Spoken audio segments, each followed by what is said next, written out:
Today we're going to be talking about WWDC 22 and what went down, and we got a lot to talk about, so let's just go ahead, together, as a people, and check it out!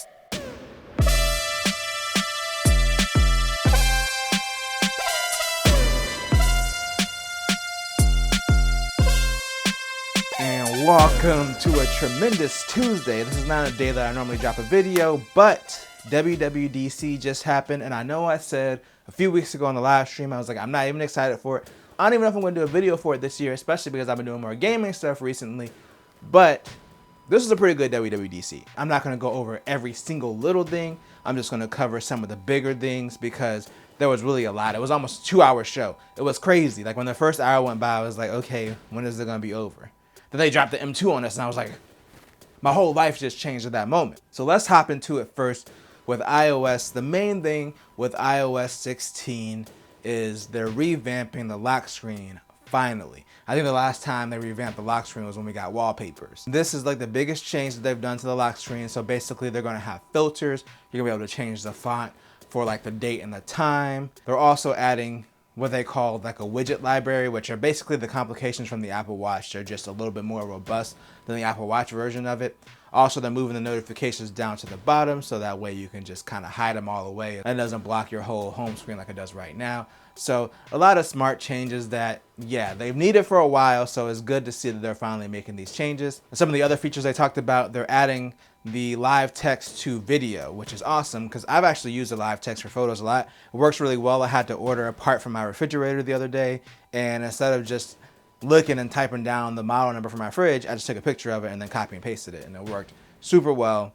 So that's kind of cool. They're bringing that to video. They're also bringing that to the Translate app. Messages are also getting some new features. You're gonna be able to do share play over messages. Like if you send somebody a video, you'll be able to share it, like watch it at the same time with that person. Also, they're bringing the ability to edit messages, something that we've seen in other apps for a while. So now you're gonna be able to edit messages. You're also gonna be able to delete messages that you sent. Now, they didn't go over the extent of how long it is that you have to delete the message. I'm guessing as long as it's unread, but you can basically delete sent messages finally. And you're gonna have the ability to mark messages as unread. Like if you read a message, but you don't wanna reply to it yet, you can mark it as unread so you remember to go back to it later and then reply to it. So those are some much needed features as far as the Messages app. They're also gonna do visual lookup with photos, which is basically like a thing where it's gonna automatically crop a subject from a photo. So who knows how well that's gonna work, we'll have to see.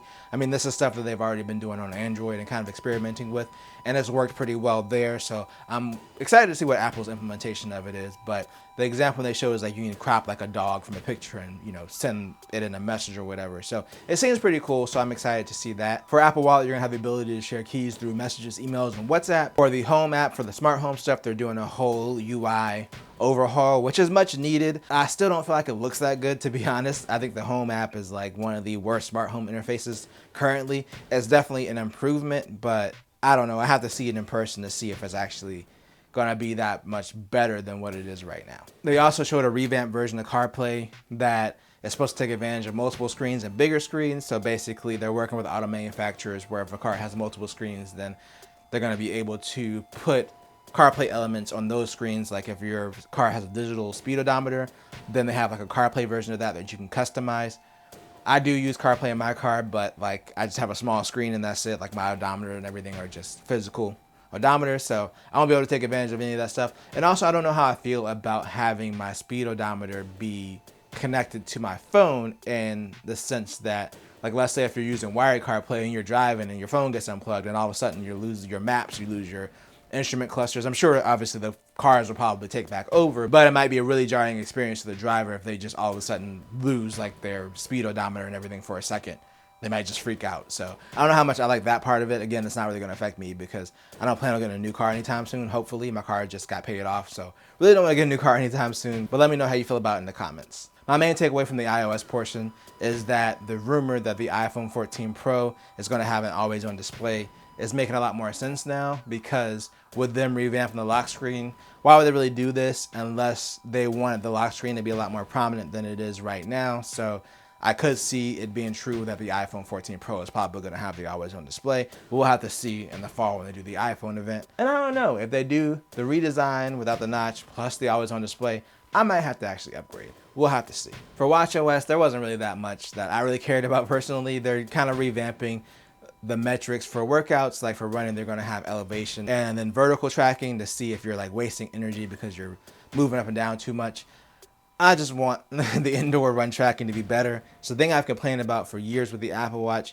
Outdoors is fine, but you know, you're supposed to calibrate it by running outdoors, and then you run indoors and it's supposed to know your stride, and it's just never worked that well. I really wish they just had an option to manually put in how long that I ran. That'd be great. Or, you know, make it better. The other thing is they're bringing fitness tracking to the iPhone, so people that don't have an Apple Watch, you can still close your rings and do your steps and all that stuff with the iPhone directly now. It'll still track your steps. So they're going to bring that whole ring workout interface thing to the iPhone, which is probably just a way to get people to try to invest in getting an Apple Watch. But I don't know. I like closing my rings. It's fun. The next thing I want to hop on is Apple's new laptop/desktop processor, the M2. So they announced that, of course, at WWDC. And it's going to have apparently double the memory bandwidth. It's going to support up to 24 gigabytes of unified memory, so aka RAM plus video memory together. So it's a shared memory. That's why it's unified. Anyway, it's also going to have up to 10 GPU cores versus the original M1 that only had 8. Performance-wise, it's about 18% better from what they said than the original M1. And then, of course, they did the ridiculous thing where they compared it to PC laptop chips. I'm not even going out of my way to make the joke this time. Just stop saying PC laptop chips. We're over it at this point. Just put an actual chip on the slide if you're going to do these graphs. It doesn't sound like if you already have an M1 MacBook Air, MacBook Pro, or whatever, that'd be worth the upgrade for the performance uplift. Obviously, when people get in their hands and test it, it might be a different story, but it seems like it'll be a decent upgrade, but not like, oh, I need to go upgrade right now if you already have an M1. Of course, the biggest story is the MacBook Air, which has a complete redesign and 4 boring ass colors. The rumors for a while is that we're gonna get these exciting colors, and then we just got these 4 colors, which, you know, it is what it is, but basically they made it even thinner than it was before.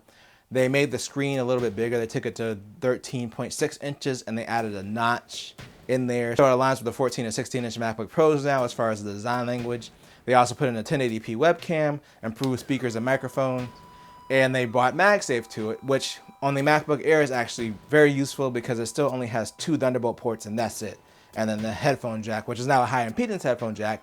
But basically before, you had to use one of those Thunderbolt ports for charging. So like if you had it plugged in, you only had 1 Thunderbolt port to work with. Like that was all the I/O you had. So at least this frees up and actually gives you both ports to work with. So I think MagSafe is a huge improvement, especially on a laptop that only has 2 USB-C ports and that's it. So interestingly enough, this is not fully replacing the old MacBook Air. So the M1 MacBook Air base model is still going to be available for $1,000. This one's going to start off at $1,200. They also announced the M2 version of the 13-inch MacBook Pro, and it was super disrespectful. They didn't do no updates to it except for put a new chip in it. It was just like, here's the MacBook Pro. We added the chip in there. It's faster. That was it. They already knew that they didn't do any updates to the MacBook Pro, so why didn't they just start with that? And be like, oh, here's the MacBook Pro with the M2, and then do the MacBook Air, which was a lot more exciting because it was new. But maybe they just did it so they could scurry it out of the way really quick and like, yeah, we updated it. Basically, the only advantage of buying the MacBook Pro is if for some reason you want the touch bar, which some people like it, some people don't. If you're going to do something like rendering where you're going to have a sustained load, it is better because it has a fan, whereas the MacBook Air still doesn't have a fan, so it is a little bit faster when it comes to sustained loads. But it's not getting MagSafe either, and it just has the 2 Thunderbolt ports, so you are losing a port. Kind of like the original problem that I mentioned with the MacBook Air. The MacBook Air, aside from the notch, also got a new display that's like 500 nits and it has a billion colors. Basically, is a way nicer display than it had before. The fact that Apple has both these computers is just confusing at this point because the MacBook Pro 13-inch is starting at $1,300 for the same old crusty design, and it's only $100 more than MacBook Air, but there's a catch. I didn't notice this back in 2020 when they first released the new MacBook Air and MacBook Pro, but now I've gotten the keen eye, so I knew to check. And there is a catch. So yes, the base model MacBook Air is $100 cheaper than the MacBook Pro. And on paper, they sound the same. You know, 8 gigs of memory, 256 gigs of storage. But the MacBook Air comes with the 8-core version of the GPU, whereas the MacBook Pro comes with the 10-core version of the GPU. So MacBook Air is cheaper and it has a new design, but if you get the base model, you lose that 10-core GPU. So if you want the 10-core GPU, but you don't want to spend an extra $300, just how much it costs for the MacBook Air that has a 10-core, which also has the additional storage, then you could get the MacBook Pro for $1,300. That would make sense if you care about the GPU performance and not so much about the storage. But the funny thing is, if you step both of these up to the next tier, they're both $1,500 for pretty much the exact same specs. The whole thing makes no sense. I just feel like they're just dragging this 13-inch MacBook Pro along.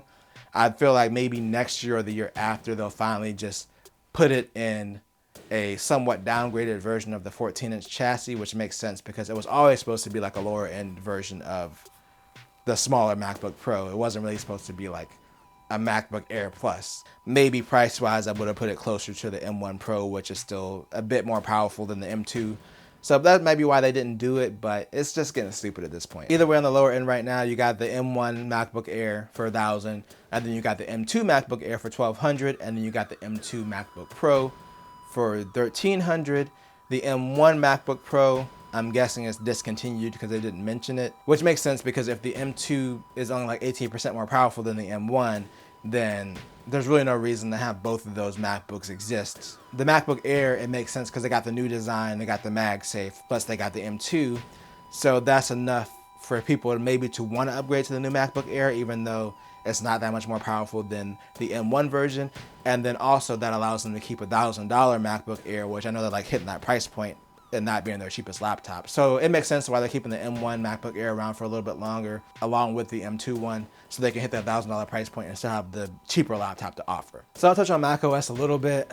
I don't really care about macOS that much, to be honest. The thing they pretty much highlighted was this new Stage Manager feature that lets you focus on one app, and then it'll put all your apps like in a small little window over on the side. It's kind of like an expanded version of like the iPad switcher if it was just always on the screen. That's the way it looked to me, the best way to describe it. Also, they're enhancing Spotlight search to include web results and live text from photos. They're also introducing a FaceTime handoff. So if you're not familiar with handoff, like if you're playing a song on your phone, you can just hold it near like a HomePod or something like that, and it'll just, you know, start playing on the HomePod. So they're doing that with macOS and iOS. So if you're on a FaceTime call and you want to switch it over to, I don't know, your iPad or your MacBook, you can just hold that device near whatever and it'll hand the call over to that device. So that's actually a pretty cool and useful feature. The biggest feature for me is the fact that they're going to finally let you use your iPhone as a webcam with no additional software needed. So basically it seems like if your phone's near the Mac, that you can just use it as a webcam. And that's awesome because for me, I have the Mac Mini, and of course that doesn't have a built-in webcam, and I don't really care enough to actually buy one. So being able to like grab my phone and use it as a webcam really quick, if I want to, it's kind of awesome. And I might actually use that over using my mirrorless camera just because the autofocus is a lot better on my phone. Also, they showed this desk view feature where it uses the ultra wide camera and it shows like a second shot of your desk from up high. Like if it works the way it worked in the video, then that's awesome. Like they're using some kind of software trickery to make it look like an over the head shot of your desk.